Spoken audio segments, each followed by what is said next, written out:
सम्राट अशोक गंभीर चिंतन में बैठे थे। बुद्धिमान मंत्री ने इजाजत लेकर सम्राट अशोक को कहा कि राजन, कहने में बहुत संकोच होता है लेकिन कहना मेरा धर्म बनता है। जो मुझे पसंद नहीं है वो मुझे करना पड़ता है। निसंकोच कहिए मंत्रीवर। कैसा सम्राट। और मंत्री को विश्वास था अपने राजा पर कि बुरा नहीं मानेंगे। आपका सुपुत्र महेंद्र बहु बेटियों पर मुझे बुरी नजर रखता है और ऐसे व्यक्तियों को सहयोग करता है और छीन झपट करके लोफर लोग गुजारा करते उनको पनाह देता है। कुल मिलाकर ये करता है वो करता है, सुनाकर ये साबित कर दिया मंत्री ने कि देशद्रोही व्यक्तियों के काम इनके द्वारा होते हैं। मंत्री अगर राजा को न बताए तो मंत्री अपने कर्तव्य से च्युत होता है। अब जो आप नहीं, अभी अभी महेंद्र को बुलाया जाए। कठघरे में महेंद्र को खड़ा कर दिया। तुम ऐसे लोगों को पनाह देते हो, तुम ऐसे हो ऐसे हो, सुना दिया। महेंद्र, पता है देशद्रोह का काम करने वाले के लिए सजा क्या होती है? वापिस मृत्युदंड। सारी सभा थर थर आ गई। हम सोच नहीं सकते थे कि ये निर्मोही राजा, सत्यप्रिय प्रजापालक राजा इतना धर्मनिष्ठा में इतना कड़क भी हो सकता है। अपना पुत्र को मृत्युदंड सुना दिया। पुत्र भी सम्राट अशोक का था। पाटलिपुत्र सम्राट के चरणों में प्रणाम। मैं सम्राट का पुत्र होने के नाते अर्ज नहीं करता हूं, लेकिन ऐसे धर्म प्रिय न्याय प्रिय राजा का नागरिक होने के नाते एक प्रार्थना कर सकता हूं। मेरी प्रार्थना इतनी ही है, मृत्युदंड तो स्वीकार है, लेकिन 7 दिन के बाद अगर देने की कृपा करें तो इस नागरिक की याचना है। आपके पुत्र की याचना न समझिए, नागरिक की याचना है। ऐसा ही होगा। जाओ काली कोठरी में बंद कर दो, 7वें दिन फांसी लगे। और लोग जानते थे सम्राट अशोक का बोला हुआ पत्थर पे लकीर। नेताओं जैसे गुल मिला के कागज फाइल करके करा के अपने वाले बरी विरोधी दंडित, ऐसा नहीं। न्याय तो न्याय। जैसे अहल्याबाई ने अपने पुत्र को हाथी के पैरों से कुचलवा दिया।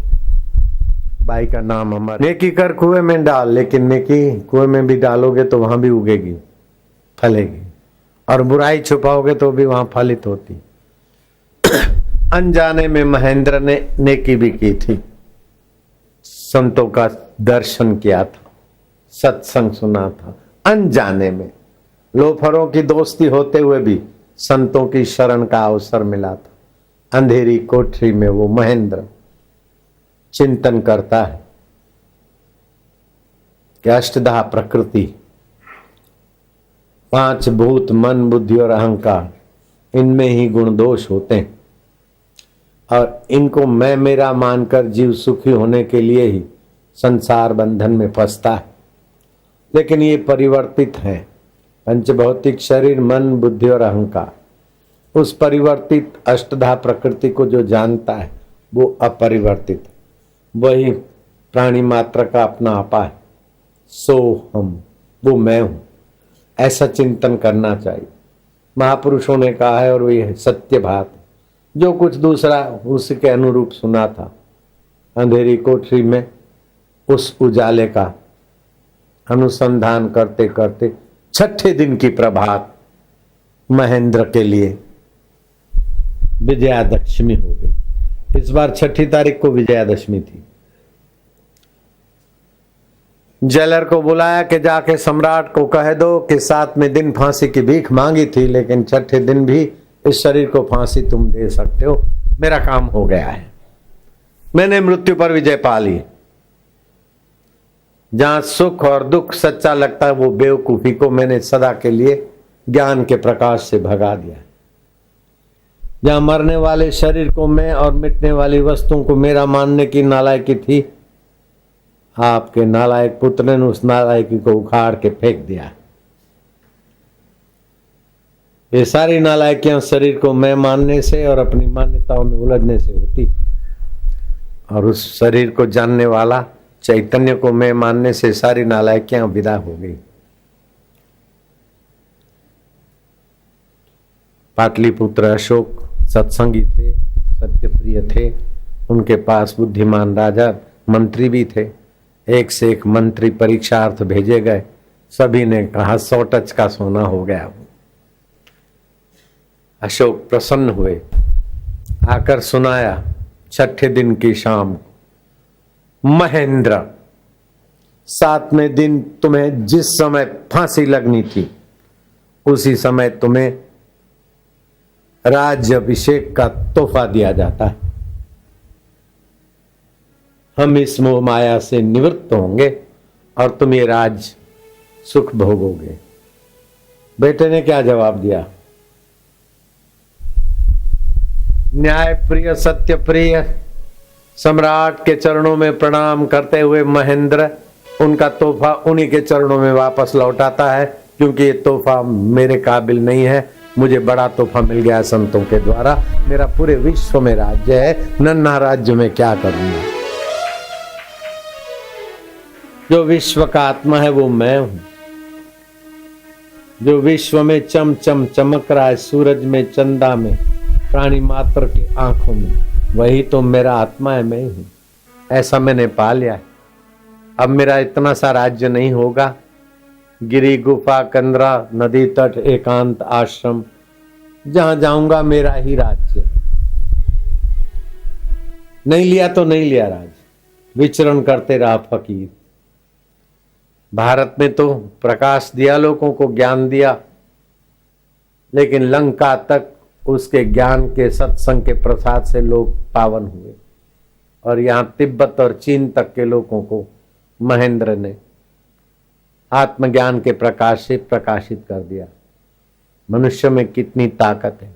एक अपराधी, क्रिमिनल आदमी जो मृत्युदंड सुनता है अपने पिता के द्वारा सत्य, और वो 6 दिन में मृत्युदंड को गले लगाने को तैयार है, लेकिन मृत्युदंड के बदले जहां कोई जन्म और मृत्यु की सच्चाई नहीं, उस अमर पद को भी जा सकता है। परीक्षित 7वें दिन गए तो ये क्रिमिनल गुनाहगार जेल की कोठरी में 6ठे दिन वहां पहुंच गया। अयाशी राजा, विलासी राजा होते हैं ज्यादातर। विश्वामित्र राजा थे पूर्व काल में, और राजा में तो देखो सारे गुण दोष छुपे रहते हैं। राजा चिंता मुक्त कैसे, राजा विलास मुक्त कैसे, राजा छल कपट मुक्त कैसे। राजा है, राजकारणी कह दो बस आ गया सब कुछ। ये तो बोले राजा है, ये तो राजकारणी है।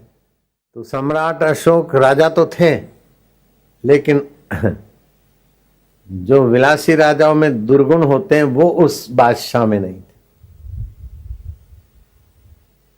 तो उस हिस्से के दुर्गुण बेटे में ले लिए, लेकिन बेटे ने भी रखे नहीं, छिटक डाले, क्योंकि औलाद अपने बाप की थी।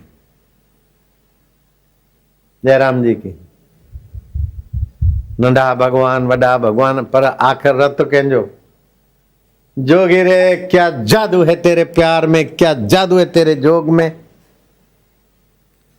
क्या जादू है तेरे ज्ञान में, क्या जादू है तेरे इशारों में। अल्लाह मुंजा साईं घोर जी वन्या बाबल। विश्वामित्र राजा थे, मौज मारी एक ही, लेकिन देखा कि इतना होने के बाद भी हमें वो आत्म संतोष, आत्म तृप्ति नहीं है। लोग खुशामद से हमारा आदर करते, संतों को हृदय पूर्वक चाहते, तो हमारे से संतों का स्नेह और जीवन बहुत ऊंचा है। विश्वामित्र राज्य छोड़ के संत बन गए। संत बन गए तो क्या किया महाराज, ऐसी ऊंचाई को छुआ कि भगवान राम और लक्ष्मण विश्वामित्र की चरण चंपी करते। कहाँ तो एक भोगी राजा और भगवान से सम्मानित होता है, और राजाओं की क्या ताकत नहीं। राजाधिराज अपने आत्म स्वरूप के तरफ कोई भी जाता है, चाहे महेंद्र हो, चाहे विश्वामित्र हो, चाहे धन्ना जाट हो, चाहे वाल्मीकि हो, चाहे कोई हो, जो ये यथाम माम प्रपद्यन्ते तास तथैव भजामि।